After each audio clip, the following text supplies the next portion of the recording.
I want to see how much you can embarrass Michael Anthony right now. Oh boy. I'll take care of that. Hold on. Yeah. He's never been out Remember drinking the with me. No, it's not what you think at all. Can't wait. I want you to. No, I want you to talk about what it's like to play with him as a bassist, because what's funny is Michael doesn't win bass polls. When people talk about the greatest bassist in the world, his name does not come up. Yet he has played alongside two of the greatest guitar players in the world. What is it about him as a bass player that really works with great guitar players? He was stuck with me when he joined us. See, Mike came attached to me.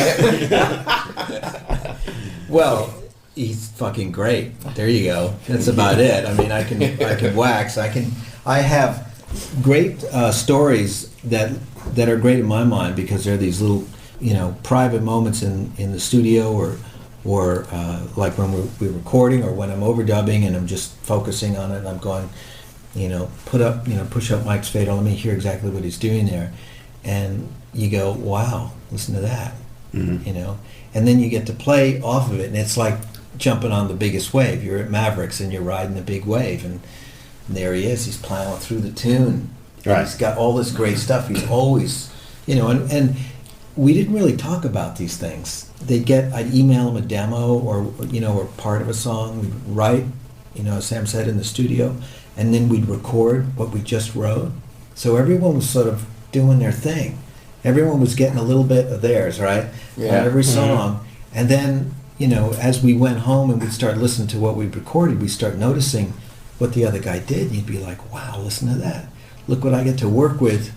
First of all, the reason Mike doesn't get as much credibility, because he played with Eddie Van Halen for so long. Eddie got all the, a bass player's never going to get any credibility playing with a great guitar player. Even Jack Bruce, for God's sakes, didn't get much credibility compared to Eric, because the guitar player is always going to, it's a more interesting instrument than a bass to most people.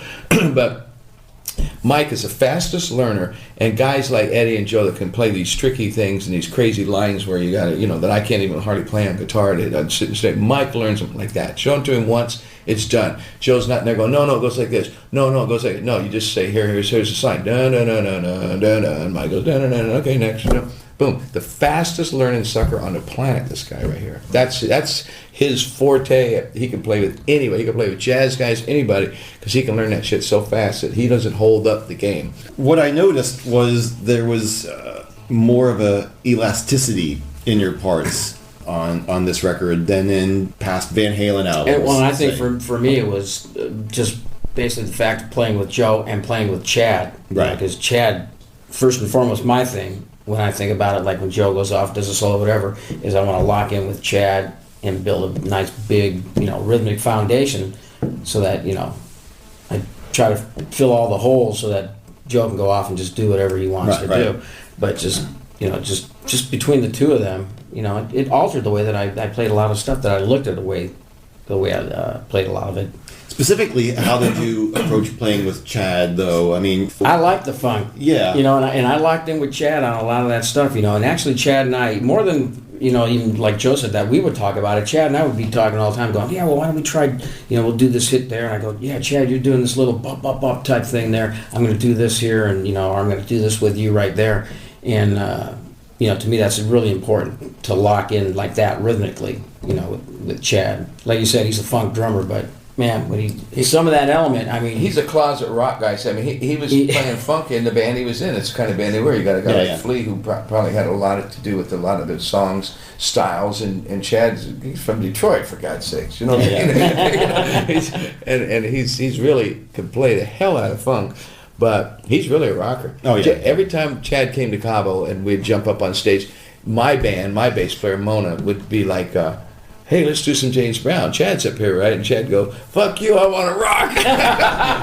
And we'd end up playing Led Zeppelin instead of James Brown, So, I mean, he's really a closet rocker, and he plays harder and stuff than any drummer I've ever played. He destroys the drum set. But he just doesn't play hard. I mean, he's got a finesse about what he does. Like, it blows me away every time I play with him. Sammy, I want to ask you about writing. What were some of the things that you wanted to address lyrically in this band that maybe you feel you Listen, had in the past? I'm so running out is more about my lyrics. I've been writing lyrics for every band I've ever been in. You know, I'm always a lyricist. You know, and it's the hardest thing in the world to find stuff. I called Joe the other night with a little heat on. I started talking to him about it. I went out and did this whole venture thing out into the city with my family the other week because we've been working so hard. I haven't done anything like this. And I saw all these weird characters on a Sunday. San Francisco's got a lot of characters. Well, every city does. But I told Joe, I said, man, I'm just sitting here going, man, I could write 5 more songs right now because I've churned it all up.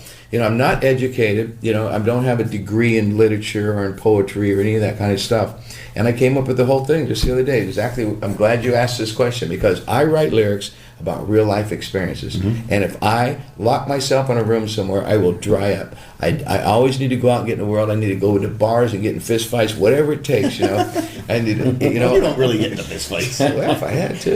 Well, yeah. They might slap each other around. Hey, if Chad pisses me off, no, Chad's too big. I'll pick on Joe.